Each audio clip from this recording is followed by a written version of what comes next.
Thank you very much. Thank you, ma'am. Thank you. Governor, as you mentioned, lawmakers had a pretty productive session this year. They passed a lot of bills. I was talking to Representative Elijah Har, and he mentioned the situation was kind of like you played a lot of your cards, and now what are you going to do next year? So what do you anticipate the legislature coming up with next year? Yeah, I think one of the things we talked about this morning are going to be some priorities. Where, you know, infrastructure is going to be huge for us, and workforce development. I think those will be the two priorities of our administration moving forward. I think those will be the two main issues we're going to be looking at. What do you anticipate specifically in terms of legislation for infrastructure? You know, one of the things, well, it depends on what happens at the ballot this year. It depends on what people does as far as on the use of the fuel tax. If that passes, then there's going to be lots of things we're going to be able to do there for infrastructure. But for whatever reason, we've got to find ways to fund transportation in the state. We're in a unique opportunity as the state of Missouri is in the middle of the United States of America.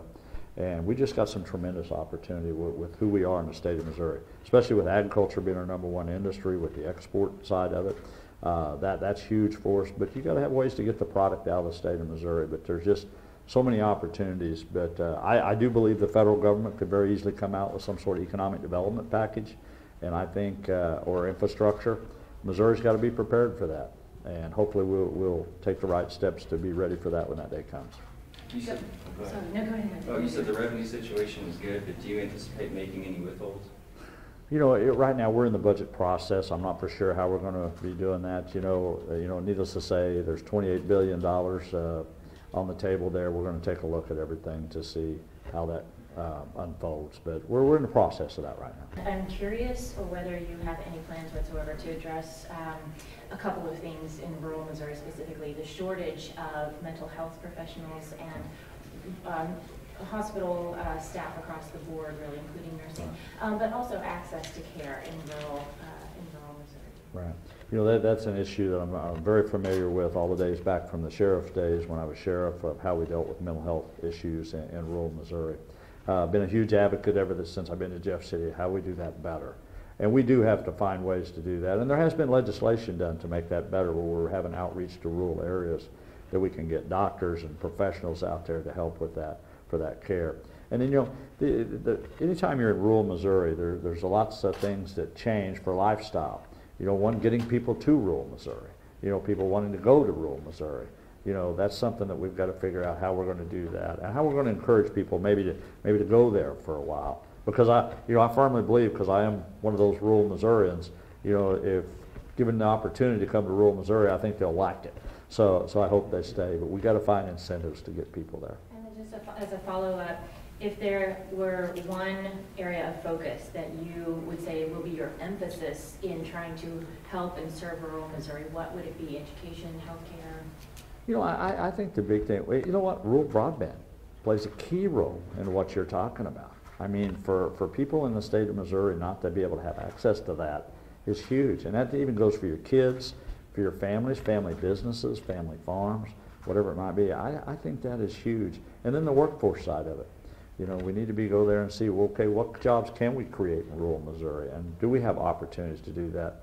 But I think those are issues that can be looked at. I think we can do a better job in some of those. I could even mention agribusiness when you talk rural Missouri. One of the fastest growing businesses in a lot of the states. There's no reason we're not doing a better job of promoting agribusiness in the state of Missouri when it comes to rural Missouri. The State Board of Education's had a lot of, well, inaction over the past several months, with the carousel appointments. Today I understand you appointed Peter Hershing and one other person back to the board. That's correct. What do you anticipate happening with the board in the near future? Getting back on track, or what do you anticipate they're going to do? Yeah, it's really important to make the two appointments that we made today. One, to get the board up and running. I mean, there's action that needs to be taken. A lot of things that are taking place in the state of Missouri that we haven't had to be able to make decisions and not to have a quorum. That was one of the things I felt early on, that we had to get that back up and running. So we put two people on there so they could conduct business, and that was the main reason. Both people that we selected have a lot of great experience in education. They understand the issues, and I think it was both of them. I'm very proud of the picks that we made, and I think they'll do the right thing for the kids of the state and for education. There was a lot of talk about charter schools at one point, and I know you're a big believer in public schools. Can we assume that that's going to be your emphasis? Yeah, I think one thing you got to realize, I believe in both. You know, you kind of get branded sometimes whether you're for charter or whether it's for public, but I think there's a need for both, and I think that's one of the things that's important to me, to get a balance on that board, that both have good representation in how we move forward in that. Governor, when you came into the office, you mentioned that transparency was going to be one of the ideals that you brought to the office. I am curious whether you will, I'm curious about the relationship that you will have with the press corps going forward. Will you be able to commit to having regular access or weekly press conferences? What's kind of your vision in terms of? I think you'll see much different administration than what's been in the past. We're going to be very open with the media. We'll be trying, we got some good people working for us that we're going to have press briefings that will allow the media to keep them posted on kind of what's going on as much as we can up there. So I think that relationship is going to definitely change, where you'll see it noticeable. We already have. We've been pretty open so far.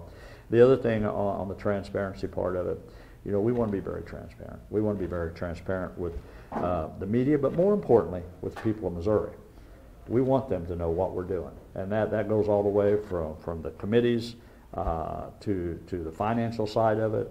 We want to be open to how we conduct business up there, and that's one thing that I think you'll see a big change in. Well, you got one last one. Have you had any conversations with Speaker Richardson about legislative investigation of Eric Writings?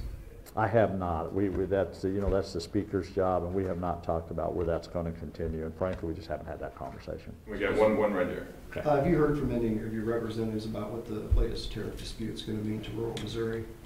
I'm sorry. The tariff dispute with Canada? Yeah, I think that's something we're watching very closely. We know that that's going to have a huge effect on Missouri, some of the tariffs that we're talking about there. So we're keeping an eye on that every day. And matter of fact, we had meetings about that yesterday. So it is something we're concerned about. Is there a sector that would hit the most?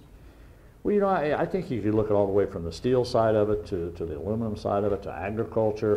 It has an effect. So I think I talked to the federal delegation yesterday when they were in office. That was one of the things we talked about. So I know they're all aware of it and they're working on it.